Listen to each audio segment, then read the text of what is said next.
Go to the next story. That's Jayden Daniels. Do you remember how much we talked about this guy last year as he guided Washington to the NFC Championship? Well, this past season, he did nothing because he was hurt. And now he's got a new OC in, wait for it, David Blau, former Detroit Lions practice squad guy. I think he took a couple snaps. Here's Dan Quinn talking about how Jayden is going to look a little different this season. It'll look different some, JP, in some ways as we're still kind of building some of the things together. But this is going to be like an aggressive, balanced attack, but like that will probably have more under center than we have in the past. We're going to try to feature every part of Jayden in the way that makes him unique and special. Jayden's a big part of our thinking in all the things that we do. He wasn't a part of the staff selection, but like he drives a lot of the thinking and how we can feature him and where it goes. And so having the ability to connect with him, that's certainly a big deal for us. All right, so a pretty good stat here, Colin. Warren Sharp, he's a buddy. Sure. So he charted under center dropbacks last season, where you're taking snaps from under center. Okay. Washington was dead last in the league. 17 snaps the whole season. Under center. Dropping back. And it's like, dude, what are you doing? So maybe that's why they move off Kingsbury. They need to change it up. So now Jayden will be under center more. Guess who happened to be under center the most, as you can see on the chart here? Rams, number 1. Number 2, by the way, in snaps under center, Chicago Bears, number 2. Yeah. And all the teams at the top had a lot of success. Well, this is why the NFL's great. It's constantly evolving. It was an under center league, then it was a shotgun league, and now the better teams are going back under center when you have a star quarterback. Yep. So, and a lot of people like under center because a quarterback never takes his eyes off the defense. As defenses get more sophisticated, in the shotgun, you look down for a half a second or a second to get the snap, and the defense can shift at the snap of the ball. So a lot of the guys in the league, the offensive coordinators can like under center. So one of the things that is really cool about the NFL, you and I, baseball went forever without making changes. And then Rob Manfred, over like a 3-year period, made multiple changes. They all worked. And baseball now is so much more watchable now than 5 years ago. If you go watch a baseball game 5 years ago, go on YouTube. It's so slow. Yeah. It's like a rotary phone. Like, I can't do it. NBA's got things it needs to solve. Bill Simmons was talking about that this week. All right, let's pivot the conversation to the Washington Commanders, and specifically to Jayden Daniels, steering clear of any basketball analogies for once. It's an interesting discussion, especially when you see teams like the Kansas City Chiefs and Cincinnati Bengals positioned at the bottom of certain metrics. I'm not going to get overly bogged down in the specifics of statistical percentages, but the broader point about operating under center is worth acknowledging. Being under center does provide distinct advantages in the running game and can inject more dynamism into an offense. However, it also depends heavily on your philosophical approach, particularly regarding what Colin was saying about taking your eyes off the defense. Sometimes when you're under center, your back is turned to the defense for a longer period, which creates its own challenges. So again, it all depends on how you want to frame the discussion. I'm not going to sit here and pretend I can definitively debate whether teams should operate under center more or less frequently. I'll leave that nuanced conversation to the Sean McVays, the Clint Kubiaks, and the Andy Reids of the world.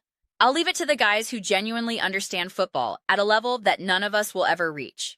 That said, it does seem to be the prevailing trend across the league right now. For me, the Jayden Daniels and Commander situation is particularly fascinating, especially the way J-Mac framed this conversation. Remember how Jayden played?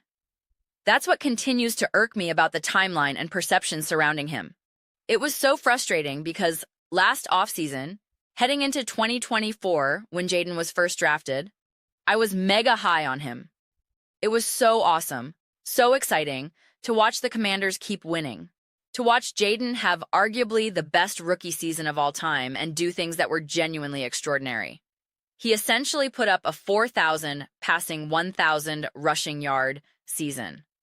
Let's be serious about what he accomplished. That's essentially what he did on a per-game basis, even factoring in the games he missed and the fourth quarters he sat out. He got them to the NFC Championship game and lost to the literal Super Bowl champions. No harm in that. In a lot of ways, that game felt like the Super Bowl for that franchise. People said the same thing about the Rams and Seahawks matchups over the years. The Chiefs did nothing against the Philadelphia Eagles in the Super Bowl, right? But the Commanders did compete. That game was close until midway through the third quarter, near the end of it, when the tide really started to turn. And then, of course, the Eagles hung 55 points. It is what it is. The Eagles were the better team, but still, the Commanders put up a pretty good fight until they didn't. No harm in losing to the eventual Super Bowl winner. But then, they weren't able to follow that up this past season due to injuries and various other factors. And now we see the conversation dominated by Drake May, Caleb Williams, and Bo Nix. And really, Bo Nix didn't get a lot of love in these discussions either. Let's be serious about that.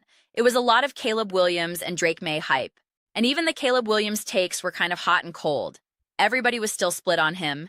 People, for the most part, were universally praising Drake May, myself included, because I think Drake May is awesome, and I'm really excited to see him continue to grow and evolve. But here's the thing. Jayden Daniels had a better season last year as a rookie than Drake May did this year. And Jayden Daniels had to do more with less, from my viewpoint. He had more impressive wins and more impressive performances, especially when you factor in the playoffs against the Buccaneers, against the Lions, and even against the Eagles. He had all those game-winning drives, all those amazing fourth-quarter stats and whatnot. And yet, it was never a serious conversation about Jayden Daniels being the MVP. It was never a real conversation. I was trying to have that conversation, but it never gained any traction. It was never a real discussion. And my whole thing was, this is kind of crazy because people thought it could be between Lamar Jackson and Josh Allen, which is totally understandable. And I'm sitting there thinking, people praise Lamar for having a 4,900-yard season and creating that exclusive club. And I'm like, Jayden essentially did that as a rookie, and yet he's not even remotely in the MVP conversation. It really irked me then, and it irks me even more now that I've seen the hype around Drake May this season. We forget just how special Jayden is. And because Jayden has now gotten injured physically, obviously, we look at him through a different lens. We see him as this skinny, mobile quarterback. People look at him through the same lens as a Michael Vick or a Lamar Jackson. And I get why we do that. It makes sense. We always need to have some sort of reference point, some frame of reference to try to make sense of a player. I ripped Mike Tomlin for his comments because Mike Tomlin ripped people for comparing Jayden to Lamar. And I was just like, dude, people just need some sort of frame to have a conversation. No one's saying that Jayden right now is the MVP or that he's achieved more than Lamar, which is what Mike was implying. He was all, we're facing the real MVP or whatever. And it was just like, okay, dude, I get it. You're so cool. I made the bold statement that I'd rather have Jayden Daniels at this point in their respective careers. I think Jayden Daniels is more of a complete football player, more of a complete quarterback at this stage compared to where Lamar was at the same point. And I'm excited to continue to see his development. Unfortunately, Jayden got robbed of an entire season of development this year because there's just no way he was able to grow and evolve meaningfully while dealing with injuries. And now they're going to look to do different things with him from a system and X's and O's standpoint, which is also going to take time to develop and grow and evolve. But people forget that Jayden Daniels is just a great quarterback, not just this athlete who's quick and fast and mobile. I said this before. Take away Jayden's legs, and he would still be an elite quarterback from the pocket. And then you add his legs and quickness to move around in the pocket, to extend plays slightly, not in the way where he goes 5 yards backwards and has to juke his way through defenders like we've seen Lamar do, or Josh Allen do. Even if we take away that aspect entirely, or even take away his ability to run for a 20-yard gain and just make him more slippery like Patrick Mahomes, that's what I had envisioned for him going into his career before he ever took a snap, before he ever wore a Washington Commanders jersey.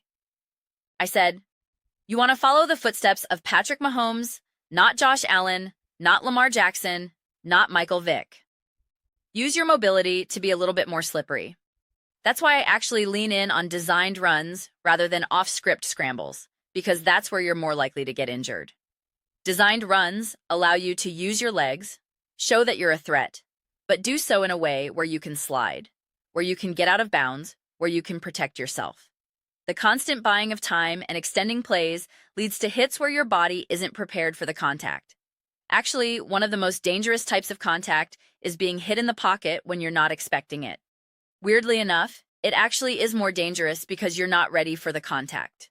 If you're doing a designed run, you're bracing for the contact. Your body is contracting. You're literally bracing for impact. The injury rates are actually higher on those unexpected pocket hits. It's pretty fascinating when you look at the data. And it's good data because there's a ton of it. This isn't some weird short sample size. We've had quarterbacks like this for a while now. We've been around the block once or twice. So I am excited to see how his game evolves. So many of the issues that people have with Bo Nix or Caleb Williams or Drake May, whether it's accuracy, reading defenses, checking in and out of plays, or the overall operation as a whole, Jayden does all of that at a high level. Jayden doesn't miss. His accuracy is through the roof. And so I'm just excited for him to get his redemption arc. I'm excited for him to continue to develop and grow. But everyone's so concerned about his ability to stay healthy. And I'm so confident that even if we take away all of Jayden's mobility and he just becomes a quarterback who has to drop back and let it rip, even when the pressure gets to him, his superpower could be to not try to escape, but just to throw the ball away like Jordan Love does, like Matthew Stafford does. I still believe you're in an awesome situation with Jayden. And this is where you do have to be smart. This is where I didn't love Dan Quinn's answer to certain questions, because Dan Quinn is not an offensive mind. He doesn't know how to unlock Jayden necessarily. And that is where someone with all of Jayden's skill sets needs the right coach to understand how to develop that, how to balance that, how to say, you know what, it's great that you can do this thing, but we want to do less of it. Yeah, it's awesome that you can scramble for 10 seconds and throw the ball 50 yards down the field. We want to minimize those plays. We want to minimize those types of exposures. That's why I always reference Andy Reid and Mahomes, because Andy Reid and Mahomes have mastered that concept of knowing when to do those things. Make no mistake about it, Andy Reid had to rein in Patrick Mahomes. Patrick Mahomes, especially early in his career, wanted to go for broke all day, every day. And Andy was like, that's great. You're going to have amazing stats. You're going to have amazing highlights, but you're not going to win. Look at his season from 2018 to 2019. It was played completely differently. His yards and his touchdowns were slashed almost in half. Yet they won the Super Bowl in 2019 and didn't win it in 2018. The way he played in 2022 was completely different from how he played in 2020. These things matter. Andy and Patrick Mahomes himself have talked about Andy Reid reining him in and how he would try to make plays earlier in his career that he doesn't now because it's the right thing not to do. That is what I want to see Jayden develop into. And there's no reason to believe that he won't develop into that. So I'm just excited to see what that looks like. I don't have a tremendous amount of optimism that we're going to see it this coming season of 2026. I don't know. I'm kind of in an uncomfortable space with the Commanders in terms of what I believe they can or can't do. I'm in unknown territory right now. Some of the things I'm hearing, I'm just like, yeah, all of it sounds nice. Oh, more under center. Oh, we want to hit Terry McLaurin 10 targets a game. And it's just like, okay, I just want to see more. I need to see Jayden healthy. But I'm a huge believer in Jayden and what the Commanders can do. But what position are they putting themselves in going into the 2026 season? That's what it's more about to me, more than just getting a new coach and trying to operate a new offense and developing Jayden. It's all of these things right now. Make no mistake about it. Just because you had success in 2024 and got to the NFC Championship game doesn't mean you're close. The way this thing is unfolding, that success doesn't necessarily translate. It's not like, oh, you're so close, that means we just need to tweak it a little bit. Not with how this past season has unfolded, not with how Jayden has gotten injured. New coaching staff, older players, you're not just a year away. Even the Philadelphia Eagles, when they got to the Super Bowl, were literally a play away from winning. And then 2023, they seemingly fell off a cliff. They weren't like, we just need a slight pivot. No, they really transformed their offense. They really transformed their defense. They got new coaches. They got new players. It was a transformation. Yeah, they had a core of key players like A.J. Brown, Devonta Smith, obviously Jalen Hurts and Lane Johnson and all that, but they needed to transform their defense. They went out and got Saquon Barkley. They went out and got Cooper DeJean, Quinyon Mitchell, Vic Fangio. It was a transformation. And if we follow a similar timeline, if you want to see the Commanders bounce back and be a truly top contender again and compete for a Super Bowl, you're not just a step away from 2024. You're a transformation away from 2024. And this is where you have the most freedom and flexibility with Jayden Daniels on his rookie contract. So what do you do with it? To me, there's tremendous pressure on the franchise and the organization right now. I'm locked in to see what decisions they're making and where that leads the Commanders. That's what I'm focused on, especially throughout this offseason and obviously going into September, October, November. But those are just my thoughts. I'd absolutely love to hear yours. What do you guys all think about the Washington Commanders? What they're looking to do this season, the whole under center aspect of it, what they need to do to be able to regain the momentum they had a year ago. Let me know your thoughts. I read every single comment. So whether you agree with me or disagree with me, either way, let's get into some discussions. Let's get into some fights. But ultimately, let's just have some fun. Please do consider subscribing. We're building an amazing community here, and I absolutely love to see you part of it. I want to build something that we all generally feel connected to, something that we're really excited to be part of. I think we're well on our way to doing it. Please don't forget to give this video a thumbs up, as it really does help visibility and the algorithm. Thank you so much.